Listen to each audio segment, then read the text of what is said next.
ওরা দুজন দুজনকে প্রত্যহ টেলিফোন করতেন রাত 10টা-11টার পর। সে টেলিফোন 2-4 মিনিটের জন্য নয়, 2-4 ঘন্টা তো বটেই।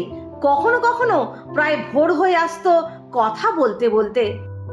টেলিফোনের মধ্যেই বিয়ের প্রস্তাব, আর টেলিফোনের মধ্যেই তা গ্রহণ করা। এর চেয়ে মধুর, এর চেয়ে রোমান্টিক ব্যাপার কি আর হতে পারে? নির্মল কুমার আর মাধবী ভেবেছিলেন যে তাদের এই গভীর রাতের প্রেম পর্বের ব্যাপারটা কাকপক্ষীও জানতে পারবে না।